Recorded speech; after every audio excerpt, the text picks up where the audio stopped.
سلامونه او نیکې هیلې. نن غواړم تاسو ته د یو وحشتناک زندان په اړه معلومات درکړم. د دې زندان نوم دی ګوانتانامو یا ګوانتانامو بی.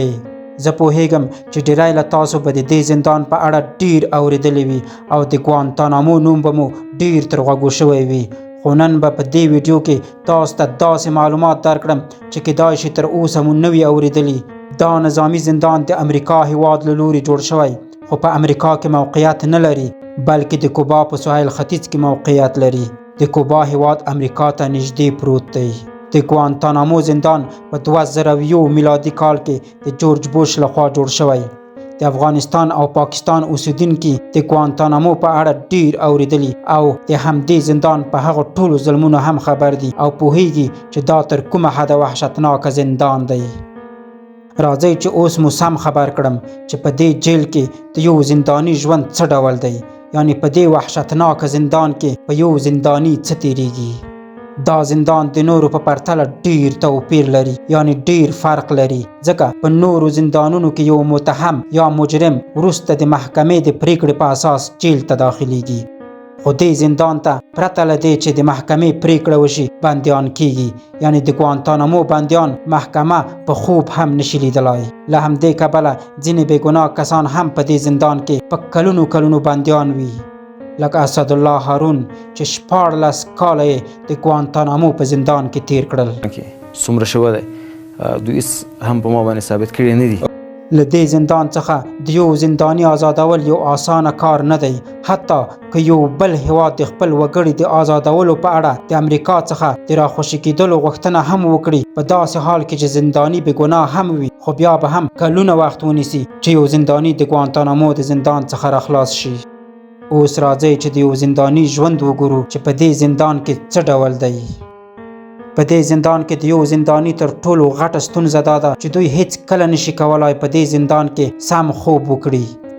یعنی هلته هیڅ آرامښت شتون نه لري، ځکه هلته د همدې زندان ساتونکي یا نظامیان تل هڅه کوي شور وکړي، داسې غږونه رامنځته کوي تر څو زندانیان په آرامۍ خوب ونه کړي. حتی د شپې هم د زندانیانو دروازې په زور ورډبول کیږي. تر ټولو سخترین مشکل په زندان کې دا و چې کله یو انسان بې خوبه کیږي. د ګوانتانامو زندان په مکمله توګه د امریکا د نظامیانو له لوري اداره کیږي. یعنی دا زندان خپلو عسکرو ته ورسپارلی او دا نظامیان د همدې زندانیانو یا د دوی په اصطلاح له دې تروریستانو تر دې حده کرکه لري چې د هیڅ ډول ظلم او وحشت څخه لاس نه اخلي، ځکه همدې زندانیانو یا د دوی ورور یا هم دوستان یې وژلي وي، نو دوی دا هر څه د یو بدل او انتقام په خاطر هم کوي. دا ظلمونه د دوی لخوا یو ساعت تیری او یا هم یوه تفریح ده، ځکه دوی په دې کار نه دي مکلف شوي او نه دوی ته دا حکم ورکړل شوی چې دا ډول ظلمونه او زیاتی دې وکړي. خو د ګوانتانامو مامورین ساتونکي یعنی نظامیان په خپلو پریکړو کې آزاد دي. زړه چې په زندانیانو هر څومره او هر ډول ظلم کوي د دوی مخه څوک نشي نیولی. او امریکا هم د ګوانتانامو زندان ته داسې عسکر لیږي چې د همدې زندانیانو لپاره په زړه کې بې حده زیاته کرکه ولري. په ټوله کې که ووایو دا په دې دنیا کې د یو زنداني لپاره دوزخ دی. د دوی اتاقونه نسبتاً واړه دي او ټوله وسپنه کې کارول شوې، یعنی د دیوال پر ځای کلکې وسپنې کې کارول شوې او د یو زندانی د بل زندانی ترمنځ یې وسپنیزه جالۍ کارولې او زندانیان کولی شي بل زندانی وویني. د دوی تشناب هم په همدې وړوکي اتاق کې شتون لري چې هیڅ پرده یا دیوال نه لري، په داسې حال کې چې د یو زندانی د اتاق منځ د بل زندانی د اتاق څخه له همدې جالۍ څخه لیدل کیږي. توشکه او بالښت هم نشته، بلکې دوی په یو نري پټو څملي او یوه رجایي هم ورکول کیږي او د څملاستلو ځای هم کلکه وسپنه ده.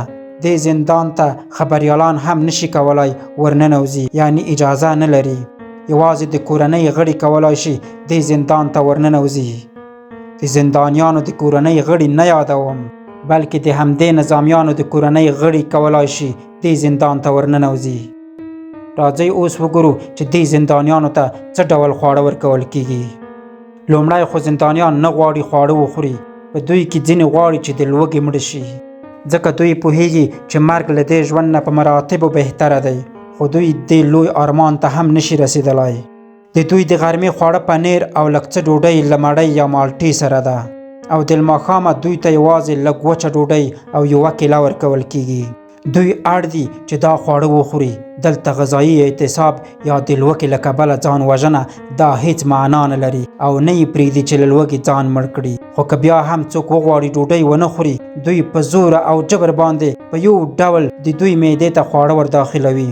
یعنی دوی لومړی په هغه ځانګړې څوکۍ کېنوي او لاس او پښې یې کلک ور باندې تړي او د دماغ له لارې معدې ته په دا ډول پایپ داخلوي او له لارې یې اوبلن خواړه ورکول کیږي. یعنی دوی نه غواړي چې زندانیان مړه شي او آرامښت ته ورسیږي، بلکې دوی غواړي په همدې کړاوونو کې ژوند وکړي. او بل دا چې که زندانیان خواړه ونه خوري، هغه پټو، مسواک او رجایي هم ورنه اخیستل کیږي او په وسپنه به څملي. خو که څوک خپله ډوډۍ په موقع وخوري او د شپې هم په هغو شور او لوړو غږونو او یا هم د دروازې په ډبولو اعتراض ونه کړي او غلی وي، نو کولی شي د یو څو دقیقو لپاره د اطاق نه راووځي، لږ هواخوري وکړي او کولی شي کتابونه هم ولولي. او هغه اوبه چې د زندانیانو اطاق ته راځي رنګ یې بدل وي، نسبتا نارنجي رنګ لري. علت یې هم معلوم نه دی او مجبوره دي چې همدا اوبه وڅښي. هلته نور څښاک نشته، نه چای شته، نه قهوه شته او نه کوم نور څښاک لکه جوس، پیپسي او داسې نور. دا شیان یوازې د زندان کارکوونکي او نظامیان خوړلی شي. هلته د دوی لپاره خورا ښه خواړه پخیږي لکه فاسټ فوډ، او دوی د همدې زندانیانو په مخ کې چې یوازې یوه کیله او وچه ډوډۍ په لاس کې لري خپل مزهداره خواړه خوري. دا خو یوازې د دوی د زندان ظلمونه وو. هغه ظلمونه خو لا پرېږده چې په لومړیو کې به یې په دوی اعتراف کوله. یعنی دوی به هغه ډول وهل کېدل چې ویلو ته یې ضرورت نشته او نه ویل کېدای شي.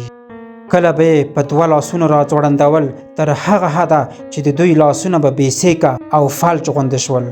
داسې حالت به هم په زندانیانو کې راتلو چې د زندان نظامیانو به د یو زنداني څخه د جارو کار اخیستو.